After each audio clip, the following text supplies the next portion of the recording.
السلام علیکم سر، پچھلے ویڈیو میں آپ نے ہم سے اپنی سیکنڈری ایجوکیشن کے بارے میں بات کی تھی. اس ویڈیو میں پھر آپ نے پچھلی ویڈیو میں یہ بھی بولا تھا کہ آپ نے 11ویں کے بعد پڑھائی چھوڑ دی تھی. تو اس ویڈیو میں آپ ہمیں یہ بتائیں کہ پڑھائی چھوڑنے کے بعد آپ نے کیا کچھ کیا تھا اور اپنی پڑھائی آپ نے پھر سے ریسٹارٹ کب کی تھی. وعلیکم السلام.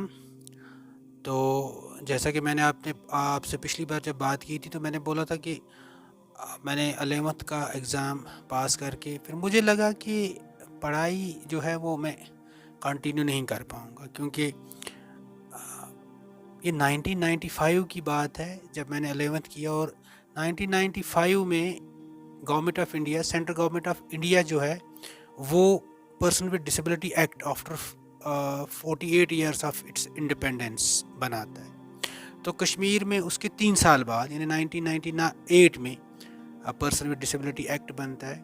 تو آپ تصور کر سکتے ہو کہ آپ کے پاس کوئی ایکٹ نہیں ہے، کوئی رائٹس کا کوئی گارنٹی نہیں ہے، ایکسیسیبل مٹیریل نہیں ہے، اور اس کے ساتھ ساتھ ایکسیسیبل جو ہے اسسٹو ٹیکنالوجی کا کوئی کنسیپٹ ہی نہیں ہے، اور آپ ایک فار فلنگ ایریا سے بلانگ کرتے ہو جہاں پر اویئرنیس جو ہے وہ بالکل زیرو ہے. ایون جہاں پر آپ پڑھتے ہو تو وہاں پر بھی ٹیچرس، آپ کے جو فرینڈس ہیں، کلاس میٹس ہیں، ان کو بھی ڈسیبلٹی ریلیٹڈ کوئی اویئرنیس نہیں ہے. تو اس ماحول میں پڑھائی کنٹینیو کرنا دس واز کوائٹ امپاسبل. مجھے لگا کہ نہیں، ایسا مجھ سے نہیں ہو سکتا ہے. تو میں تو نہیں پڑھ سکتا ہوں، نہ میں لکھ سکتا تھا، نہ میں پڑھ سکتا تھا، کیونکہ اب میری تو ڈسیبلٹی جو تھی وہ 80% سے زیادہ ہو چکی تھی. اب میں بالکل نہ کچھ لکھ سکتا تھا، نہ کچھ پڑھ سکتا تھا.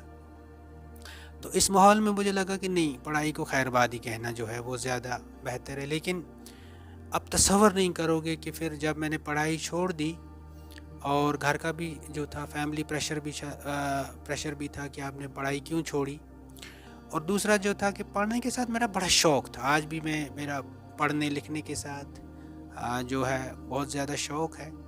اور اس وقت بھی کیونکہ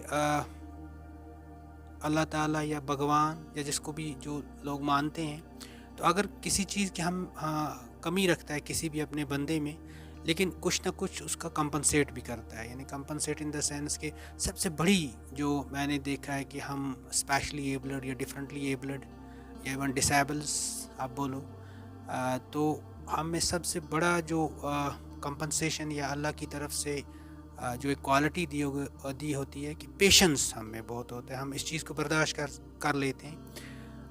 آپ تصور کرو کہ آپ اپنی آنکھوں پہ پٹی باندھ دو اور پھر 5 منٹ کے لیے سوچو کہ کیا کچھ آپ کر سکتے ہو. تو مجھے لگتا ہے کہ 99% پیپل جو ہیں وہ فیل ہو جائیں گے کوئی بھی کام کرنے میں.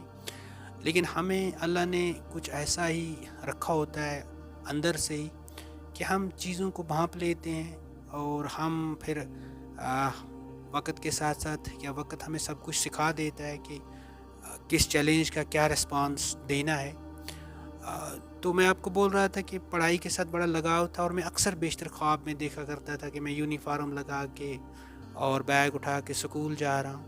اور شام جب میں سونے کا ٹائم ہوتا تھا، میں خوب ساری دعائیں پڑھتا تھا، جو ہے بہت سارے کلمات پڑھ کے دعا کرتا تھا کہ صبح جب ہوگی تو میں بالکل میری آئی سائٹ جو ہے وہ ریسٹور ہو گئی ہوگی. اور صبح اٹھ کے پہلے جب میں صبح اٹھتا تھا میں چیک کرتا تھا کہ میری جو ہے آئی سائٹ واپس تو نہیں آ گئی ہے. تو پھر جب میں صبح دیکھتا تھا تو پھر وہی مایوسی ہوتی تھی کہ نہیں، ایسا تو کچھ نہیں ہوا ہے. تو اس سب میں جو ہے میرے 6 سال نکل گئے، اور 6 سال کس طریقے سے میں نے گزارے، کتنی ساری چیلنجز آئی، تو یہ لفظوں میں بیان کرنا بڑا ڈیفیکلٹ ہے. تو ان 6 سالوں میں میرا جو سورس آف انٹرٹینمنٹ رہا وہ میری بڑی سسٹر کے 2 جو اس کے بچے ہیں، ماجد اور اقرا، جو اکثر بیشتر ہمارے ہی گھر میں ہوتے تھے. تو ان کے ساتھ میں بہت سارا کھیل کھیلتا تھا، کہانیاں سناتا تھا، اور یہ میرے لیے ایک سورس آف انٹرٹینمنٹ تھے. تو اس کے ساتھ ساتھ ریڈیو جو تھا، میں بہت میرا جو کلوز فرینڈ رہا ان 6-7 سالوں میں، 96 سے 2002، ایون آفٹر 2002 بھی. تو ریڈیو کے ساتھ بڑا میرا کلوز رابطہ رہا.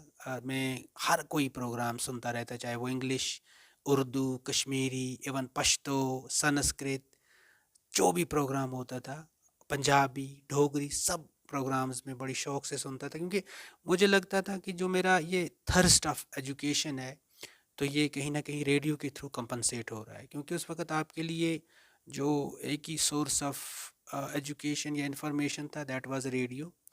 Even though television was also there, لیکن ٹیلی ویژن پہ کچھ ایک دو ہی چینل اس وقت چلتے تھے، آج کی طرح چینلز کی بھرمار نہیں ہوتی تھی. تو ریڈیو پہ جو ہے اچھا خاصا جو ہے ہم اسٹیشنس سن لیتے تھے، اس میں B B C, voice of America, radio Kashmir, radio Jammu, radio Punjab and some other جو ہے چینلز وغیرہ جو ہے ہم وہ میں سنتا رہتا تھا. تو یہ سارا میرا مشغلہ رہا، اور اسی ریڈیو ٹاک شو کے تھرو ہی 2002 میں نے ایک پروگرام سنا جس میں ایک بلائنڈ کو انوائٹ کیا گیا تھا، اور جس نے راجنیتی یعنی پولیٹیکل سائنس میں پوسٹ گریجویشن دہلی یونیورسٹی سے کی تھی. تو اس کا جو یہ پروگرام سن کے میں بڑا انسپائر ہوا، اور پھر میں نے اپنے پیرنٹس کے ساتھ بات کی کہ اگر ایسا ہو سکتا ہے کہ مجھے لکھنے کے لیے اسکرائب مل جائے اور کچھ آڈیو بکس مجھے مل جائیں، تو میری چاہت بڑھ گئی کہ میں اپنی ایجوکیشن ریسٹارٹ کروں. Even though I was at that time 25 years. تو اکثر بیشتر بہت سارے ایکسکیوز دیتے ہیں کہ نہیں اب ہماری ایج نکل چکی ہے، پڑھائی کی ایج نکل چکی ہے، لیکن ایسا نہیں ہوتا ہے کہ when you decide the things, when you decide to do anything, then Almighty also helps you. God helps those who help themselves. تو میں نے at the age of 25 decide کیا کہ مجھے ریسٹارٹ کرنا ہے education, because education is the only medium کہ جس کے تھرو میں امپاور ہو سکتا ہوں. تو باقی جو ہے میرے لیے پاسبلٹی نہیں ہے کسی بھی امپاورمنٹ ہونے کی، چونکہ بہت سارے لوگوں نے میرے ساتھ پرومس کیا کہ آپ کو جو ہے ہم جاب دلائیں گے، لیکن ایسا ہوا نہیں. تو کوئی جاب وغیرہ مجھے نہیں ملا، تو مجھے فائنلی یہی لگا کہ نہیں، اگر مجھے کچھ کرنا ہے، امپاور کرنا ہے، تو only the tool, only the medium is education, because I was very much interested in education. تو finally at the age of 25 I decided to restart, اور پھر میں نے جو ہے کلاس 12 کا ایگزام 2002 میں کوالیفائی کر کے اپنی ایجوکیشن کو جو ہے ریسٹارٹ کیا.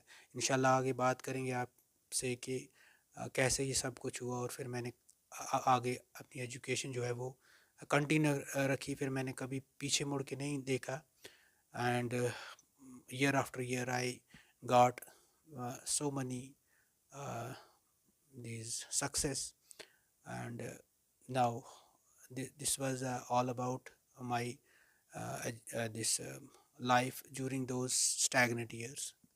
Thank you for watching this.